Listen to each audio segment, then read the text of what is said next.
네, 안녕하십니까. 참벗 행정사 손해사정사 사무소로 운영 중인 서승기 대표입니다.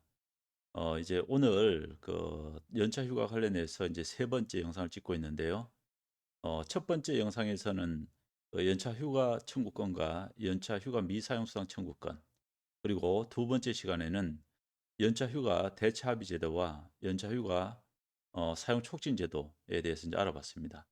자, 그럼 이번 이제 세 번째 편에서는 자, 만약 근로자들이 1월 달에 입사한 사람도 있을 것이고, 그다음 이제 3월 달에 입사한 사람도 있을 것이고, 7월 달에 입사한 사람도 있을 것인데, 이렇게 각 근로자마다 1년 단위로 입사일 기준으로 해서 관리하다 보면 이 관리하는 그 직업만 해도 상당히 이제 인력 소모가 심할 텐데요.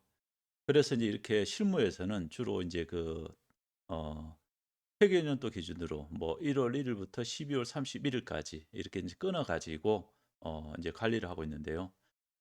인제 이번 시간에는 연차 휴가에 대해서 회계연도 기준으로 어떻게 관리하는지, 거기에 대해서 이제 한번 알아보는 시간을 가지도록 하겠습니다. 자, 그럼 시작하도록 하겠습니다. 자, 렛츠고. 자, 그럼 회계연도 기준 어떻게 인제 연차 휴가를 관리하는지 실무에 대해서 이제 알아보도록 하겠습니다.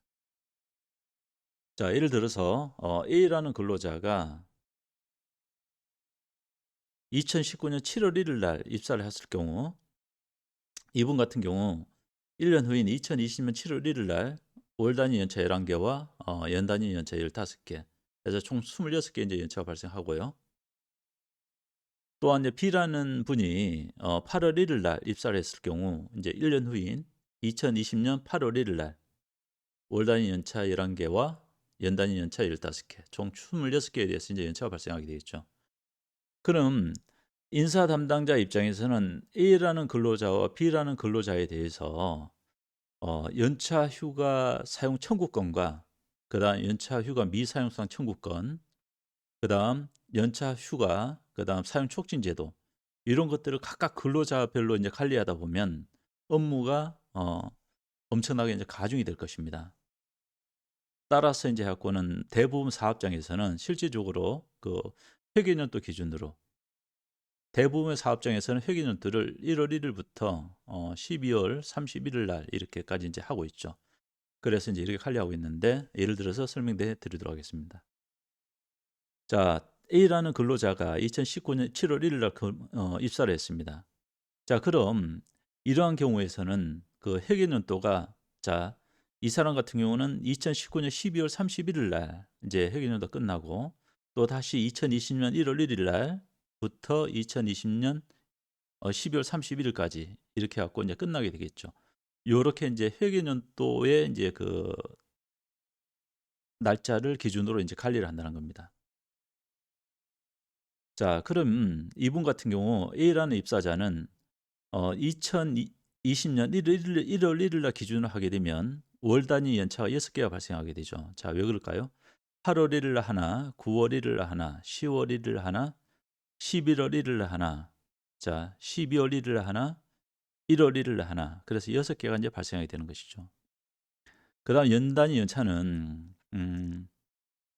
원래 최초 입사자의 같은 경우는 15 개의 연차가 발생하지 않습니까?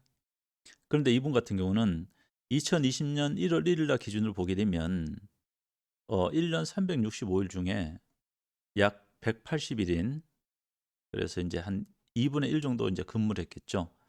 그러기 때문에 이제 7.5 개의 인제 연차가 발생해서 총 인제 2020년 1월 1일 기준으로 13.5 개의 인제 연차가 발생하는 겁니다.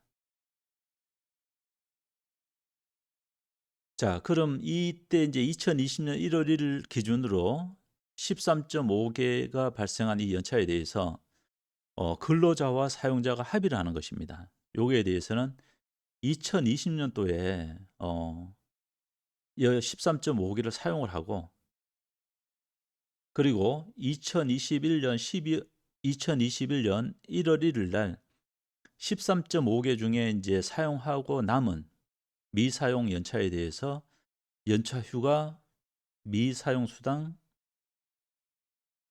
청구권에 따라서 그걸 이제 금전적으로 보상해 주기로 하는 것이죠.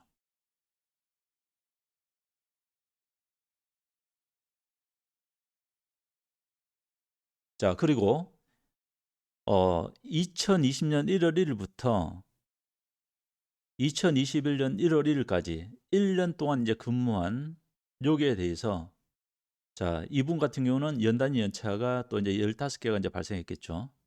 그런데 이분 같은 경우는 2020년 1월 1일부터 2020년 6월 31일까지 월 단위 연차는 5개가 발생했을 것입니다.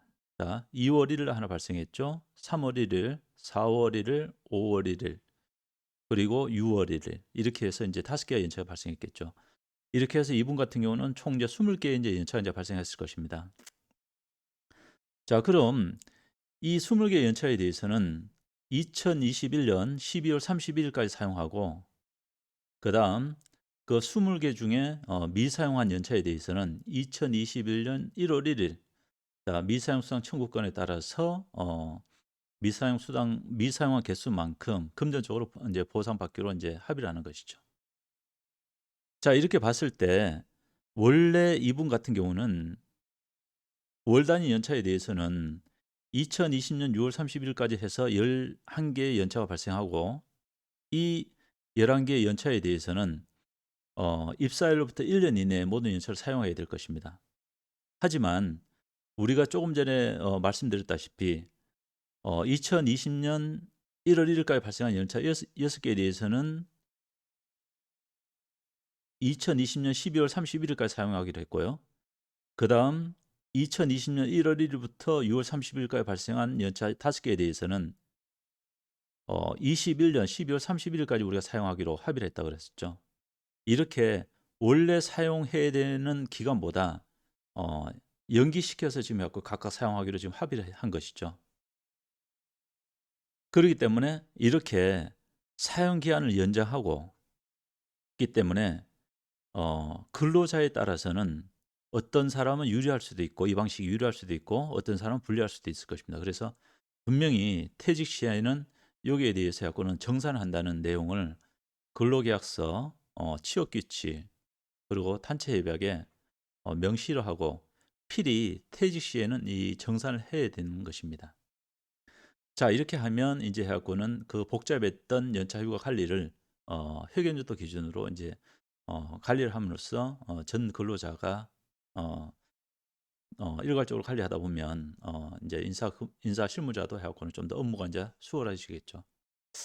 자, 이렇게 해서 이제 그 회계연도 기준 연차휴가까지 이제 알아봤는데요. 원래 연차휴가가 최근에 이제 법 개정도 많이 되고 또 해서 좀 약간 좀 어려운 내용이 됩니다. 근데 이제 혹시 이해가 안 되면 앞에 영상부터 다시 한번 이제 봐주시면 좀 이해가 될 것으로 보이고요. 자, 다음에는 또 다른 주제로 이제 만나볼 수 있도록 하겠습니다. 네, 수고했습니다.